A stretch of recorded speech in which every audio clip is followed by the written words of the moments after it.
E nós vamos conhecer agora esses 7 passos fundamentais que irão te ajudar a você a começar a vencer a timidez para poder falar em público. E eu te aconselho que a partir de agora será interessante você anotar esses passos que eu estarei compartilhando com você para que você possa consultar de forma mais rápida e assim você conseguir aplicar no seu dia a dia. Porque não basta apenas você conhecer, você precisa praticar. Todo conhecimento que não é praticado, ele não serviu de nada, ele não alcançou o seu objetivo. Então, vamos conhecer o nosso primeiro passo para você, de fato, vencer a timidez e começar a se expressar com mais segurança, com mais confiança, e sem medo de errar, sem medo do julgamento das outras pessoas. E o nosso primeiro passo é: entenda que ninguém nasce tímido. Não existe a genética da timidez. Ou seja, ao longo da nossa vida, a gente aprendeu a viver e nos comportarmos de determinada forma, e essa forma ela foi dando certo aí até certo ponto. E quem sabe, talvez hoje, esta forma que você aprendeu, talvez possa estar te gerando problemas, complicações, fazendo, quem sabe, você até perder oportunidades. E o que é que a psicologia diz a respeito da timidez? Ela diz que todo ser humano tem um nível de timidez, ou seja, eu tenho e você, com certeza, também tem. E o ponto é nós descobrirmos qual o nível dessa timidez e até que ponto ela está atrapalhando o nosso avanço, o nosso progresso na vida, tanto pessoal quanto profissional. Entenda, ninguém nasce tímido, ou seja, você tem total condições de poder vencer a timidez e assim poder falar em público, se expressar com mais confiança, com segurança, saber transmitir as suas ideias, saber se posicionar em determinadas situações. Mas para isso você precisa desenvolver a sua oratória através aí do estudo, da prática e da repetição. Então, esse daqui foi o nosso primeiro passo, que é você entender que ninguém nasce tímido. Ou seja, é uma decisão que a pessoa toma em poder seguir daquela forma. Aí você pensa assim: ah, mas o meu pai, minha mãe... Não, esqueça, seu pai, esqueça todo mundo que está à sua volta que tem a timidez também. Estou falando com você aqui. Você vai decidir não ser mais uma pessoa tímida. Você vai começar a se desenvolver e assim você começar a se expressar melhor nas suas interações do dia a dia, no trabalho, na escola, na faculdade, não sei. Mas você vai decidir hoje que você não é mais uma pessoa tímida e trabalhar em cima disso. Então nós temos aí o nosso primeiro passo, que é psicológico, entender. Eu não sou tímido, eu não nasci tímido. Isso foi uma decisão que eu tomei e hoje eu decido que eu não sou mais. E nós vamos agora para o nosso segundo passo, que é: olhe nos olhos das pessoas quando você estiver conversando, interagindo com elas. Mas se atente que não é para você ficar encarando a pessoa ali, olhando sem nem piscar, porque isso você pode deixar a pessoa desconfortável ou até causar um medo, entendeu? A pessoa olhando ali para você, pô, aí não dá, né? É como se você estivesse assistindo a televisão, ou seja, você não encara a televisão, você olha para ela com naturalidade. Você pode imaginar também quando você está com seus amigos, familiares mais próximos ali, você está interagindo com eles, você estabelece uma conexão através do olhar. E é essa forma que você vai buscar interagir com outras pessoas desconhecidas, essa mesma naturalidade. E possivelmente você já deve ter ouvido falar que os olhos são a janela da alma. E isso é verdade, porque através dos olhos de uma pessoa você consegue identificar se ela está alegre, se ela está triste, se ela está com medo, se ela está com raiva. Enfim, você consegue identificar muita coisa através dos olhos de uma pessoa. Então, o olhar, o olho no olho, ele cria uma interação maior. E eu aprendi isso na prática, sem fazer curso, sem nada. Como que eu aprendi isso? Uma ex-patroa minha, até hoje, ela tem o hábito de conversar olhando olho no olho fixamente ali. Só que ela tem o quê? Um olhar natural, né? Aquele olhar que assusta a pessoa. E eu tinha esse costume de forma nenhuma. E quando eu ia conversar com ela, eu olhava para a mesa, para o chão, para a parede, para qualquer lugar, um objeto dentro da sala, mas não olhava nos olhos da mulher. E quando eu cheguei em casa, eu relatei isso para minha mãe. Foi o que minha mãe falou, a dona Lindalva, minha querida mãezinha. Ela olhou para mim e falou assim: na próxima vez que ela for conversar com você, você vai olhar nos olhos dela. Eu falei, mãe, mas eu fico nervoso. Não interessa, você vai olhar nos olhos dela. Eu fiquei assim, um pouco sem jeito e eu comecei a praticar com outras pessoas, olhando olho no olho ali. E quando chegou a vez de conversar com ela, eu me senti nervoso mesmo assim. Por quê? Não é todas as pessoas que têm esse hábito de conversar olhando olho no olho. E eu percebi isso quando eu estava interagindo com as outras pessoas e eu percebia que eles não buscavam essa conexão no olhar. Mas quando eu ia conversar com ela, ela fazia questão de olhar no olho da pessoa. Eu falei, cara, mano, tanto lugar para essa pessoa olhar, ela quer ficar olhando aqui nos meus olhos. Mas a partir daí eu comecei a praticar uma vez, duas e fui repetindo. E com o passar do tempo eu me senti mais seguro em poder conversar com uma pessoa olhando olho no olho, sem ficar intimidado, sem ficar com vergonha. Então é praticando, não vai ser da noite para o dia que você vai conseguir desenvolver isso com mais naturalidade. Leidson, e se eu for falar para uma grande plateia? Como que eu vou estabelecer essa conexão do olhar com todo mundo? Aí fica difícil, né? Dependendo do tamanho da sua plateia, aí não dá. Mas você pode fazer o seguinte, busque pontos estratégicos na sua plateia. Por exemplo, pessoas que estão na frente, no meio, lá no fundo, e você procure estabelecer essa conexão através do olhar. E dessa forma, a sua plateia vai perceber que você está atento a todo o ambiente, a todos que estão ali presentes. A sua plateia vai se sentir mais valorizada, porque ela está percebendo que você está percebendo eles ali, está olhando para todo mundo, você não está concentrado apenas em determinados pontos ali da sua plateia, você está atento ao todo, beleza? Então esse daqui foi o nosso segundo passo, olhar olho no olho. Se você não tem esse hábito, comece a praticar aí com a sua mãe, com seu pai, seu irmão, enfim, com as pessoas próximas a você. E nós vamos para o nosso terceiro passo, que é a postura corporal. Como que uma pessoa tímida anda na rua? Ela anda com os ombros abertos, com a cabeça erguida? Não, de forma nenhuma. Ela anda desta maneira, ou seja, com os ombros encolhidos, cabeça para baixo, um pouco corcunda também. E eu sei disso porque eu, por muito tempo, andei desta forma. E esta postura não transmite nenhum tipo de confiança, nenhum tipo de credibilidade. E quem sabe você tem essa postura. Mas aí, Leidson, o que eu posso fazer? Você pode começar primeiramente analisando qual é a postura que você tem habitualmente e você começar a corrigir elas. Ou seja, você começar a ficar mais ereto, com o ombro mais aberto, pescoço alinhado, cabeça aqui mais inclinada, não muito inclinada, para não passar aquela imagem de pessoa exibida, arrogante, e nem muito inclinada para baixo.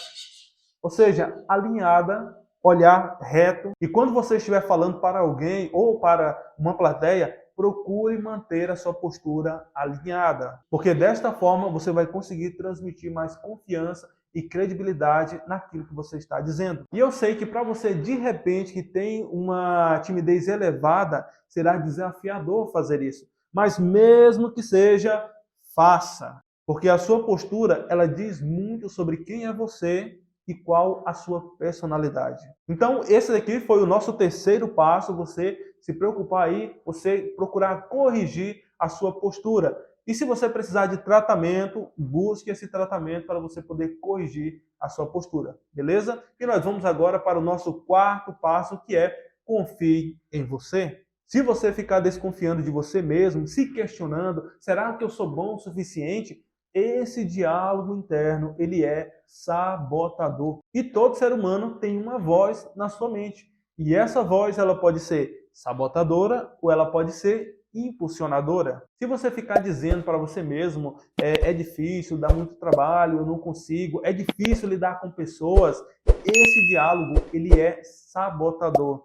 E se você quiser aumentar a sua autoconfiança, você precisa ter um diálogo impulsionador. E o que você pode fazer? Você pode começar a relembrar histórias, ou seja, momentos do seu passado em que você conquistou, superou, venceu, pode ser qualquer coisa. Relembre momentos da sua história onde sejam marcos de sucesso, marcos positivos e tente prestar atenção no que você estava dizendo para você naquele exato momento. Provavelmente, para você ter conseguido vencer, superar, conquistar, você não estava dizendo é difícil, dá muito trabalho, eu não consigo, de forma nenhuma.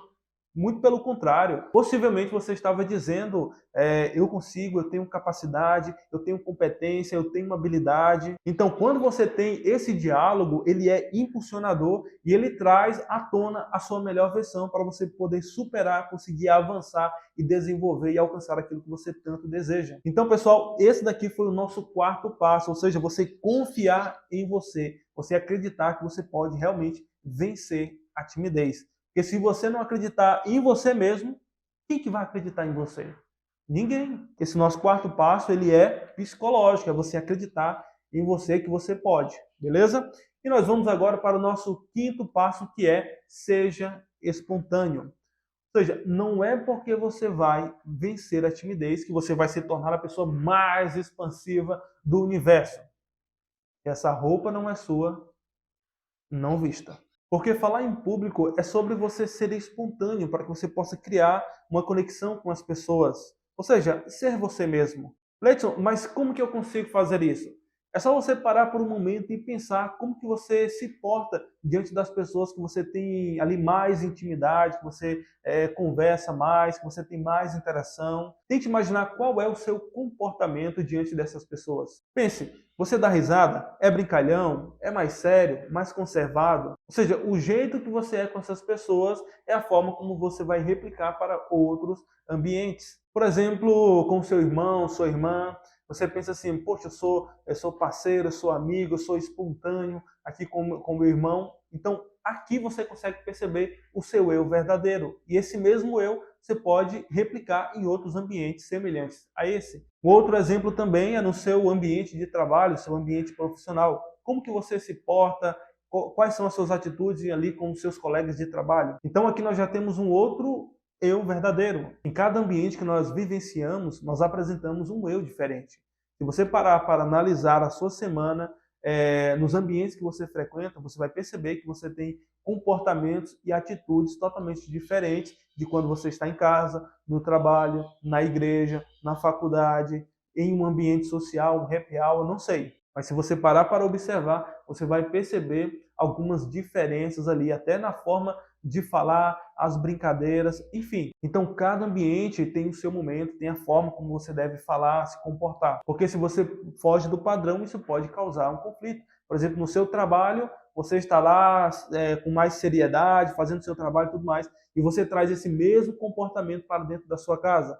Poxa, aí não dá, né? A esposa não aguenta se você é casado, os filhos também não, ou os pais, se você mora com os pais, não sei, não dá. Então, cada ambiente, ele cobra da gente um determinado comportamento, então a gente apresenta esse nosso eu para aquele lugar, para aquele espaço, para aquela situação eventual. E o nosso próximo passo é se desenvolva. Se você está parado na sua vida por muito tempo, se você não está buscando se desenvolver de nenhuma forma, de nenhuma maneira, você está igual água parada, ou seja, acumulando sujeira e doença. E uma pessoa que está suja e doente emocionalmente, ninguém quer ficar perto, absolutamente ninguém. Até mesmo as pessoas que você mais ama não querem estar próximos de você. Então, se desenvolva constantemente. Responda a seguinte pergunta: nos últimos 3 meses, o que você fez para se desenvolver?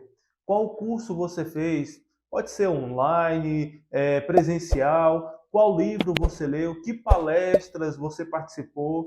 Responda para você mesmo o que você fez nos últimos 3 meses. E não só isso, mas também quais os resultados concretos que você obteve para o seu desenvolvimento, ou seja, do curso ou do livro ou da palestra que você participou, quais os resultados que você obteve de forma prática na sua vida. Porque se você apenas fez um curso, simplesmente por fazer, leu um livro, simplesmente por curiosidade, mas você não extraiu nada de interessante para a sua vida, ele não valeu de nada. A psicologia, ela tem duas opções. Ou você se desenvolve, ou você definha. E talvez você pense, Leidson, eu estou estagnado. Não, você está definhando, você está se corroendo. Se não é isso que você quer para a sua vida, eu te aconselho fortemente a entrar em ação o mais rápido possível. Pare por um momento, analise e veja qual curso seria interessante para você neste momento, qual livro você poderia comprar para você poder estudar aí na sua casa, ou que palestras você poderia participar para que você possa se desenvolver. Pode ser na sua área ou em uma outra área que você tem interesse, mas o fato é, procure se desenvolver a cada dia, porque se você deixa de se desenvolver, lá no futuro você pode se queixar e reclamar por falta de alguma habilidade que você não tem, e por não ter essa habilidade, você irá correr o risco muito grande de perder grandes oportunidades no futuro. Então, é melhor o quê? Você estar preparado e não ter a oportunidade no momento, do que você ter a oportunidade e não estar preparado. E aí, qual das duas opções? Eu acredito que é mais frustrante a oportunidade vir e você não estar preparado. E uma outra pessoa vir e conseguir conquistar aquela oportunidade no seu lugar. Então, se prepare, porque quando a oportunidade vier, você irá abraçá-la. Mas para isso você tem que se desenvolver. Se você não fizer isso, você pode correr o risco muito grande de se frustrar lá no futuro. Então, esse daqui foi o nosso sexto passo, ou seja, procure se desenvolver. E nós vamos agora para o nosso sétimo e último passo e mais importante de todos, que é confie em Deus. Ou seja, meus queridos, minhas queridas, nós somos seres falhos, nós temos fraquezas e isso é certo, sem sombras de dúvidas. Mas com a ajuda de Deus, as nossas fraquezas, elas podem ser superadas. E olha só o que diz em Isaías capítulo 41, versículo 10. Diz assim, ó: por isso não temas, pois estou com você, não tenha medo, pois sou o seu Deus. Eu fortalecerei e o ajudarei. Eu segurarei com a minha mão direita vitoriosa. Então Deus, ele pode agir de forma extraordinária na minha e na sua fraqueza. Por exemplo, Beethoven, né, que compôs as suas melhores obras depois que perdeu a audição. Enoque, que tinha grande dificuldade para poder falar, se tornou um líder extraordinário. E podemos citar aqui também grandes atletas, né, que tiveram que lidar com desafios físicos a fim de poderem se tornarem bem-sucedidos em sua carreira. E eu acredito que não vai ser na sua timidez que Deus não agirá. Imagine quantas pessoas você poderia ter ajudado, quantas situações você poderia ter evitado se você não fosse uma pessoa tímida para poder falar em público e se expressar. Mas para você vencer isso, você precisa primeiramente permitir que Deus ele atue na sua vida e te ajude a vencer a timidez para falar em público e assim você começar a se expressar com mais confiança, com mais segurança em público. Então entenda, meu querido, minha querida, que Deus ele pode realizar grandes mudanças na nossa vida quando nós passamos a confiar em seu poder. De todos os passos que eu citei aqui, o mais importante de todos é esse, é você confiar em Deus, porque nós somos seres falhos e Deus ele é perfeito em sua natureza. E confie em Deus não somente para você vencer a timidez para falar em público, mas em qualquer área da sua vida, em tudo que você for fazer, confie em Deus. Então, esses foram os 7 passos que eu separei para você com muito carinho e foram passos que me ajudaram a vencer a timidez para poder falar em público. Leidson, mas existe só esses 7 passos? Com certeza não. Se você pesquisar, você vai encontrar outros passos. Mas eu fiz uma seleção de passos que me ajudaram e eu tenho certeza que irão te ajudar também. Mas desde que você coloque em prática. Porque se você só ouviu, achou interessante, anotou, mas não praticou, não valeu de nada. E lembre-se, todo conhecimento ele só é válido quando ele é aplicado. Ele só gera transformação quando ele é vivenciado. Em teoria, ninguém se transforma. Então é preciso ir para o campo da ação. Beleza? Combinado? E chegando ao final deste vídeo, saia com a certeza de que a timidez ela não precisa te limitar. A timidez é algo que você pode vencer, mas desde que você decida verdadeiramente superá-la, porque é através dessa decisão que você conseguirá, no futuro, ser uma pessoa que consegue se expressar com confiança, com segurança, ou seja, tanto na sua vida pessoal quanto profissional, você começar a falar em público, em vídeos, em grupos, em reuniões, sentir satisfação em suas interações, se destacar em seu trabalho, na faculdade, criar e aproveitar oportunidades, ser livre para você poder falar e fazer aquilo que você deseja, sem se importar com os julgamentos dos outros. Porque a timidez, ela não é genética, ela é uma decisão. O que você decide hoje? Se você decidiu vencê-la, você tem agora 7 passos fundamentais e práticos para você começar essa transformação na sua vida. Eu tenho plena certeza que durante as próximas semanas, se você aplicar esses 7 passos, você irá perceber uma grande transformação na forma como você interage, ou seja, da forma como você se comunica com as pessoas à sua volta, seja na vida pessoal ou profissional. Então, coloque em prática. Como eu já falei aqui, só conhecer não é o suficiente. É preciso ir para o campo de batalha, ou seja, você colocar em prática aquilo que você aprendeu. Beleza?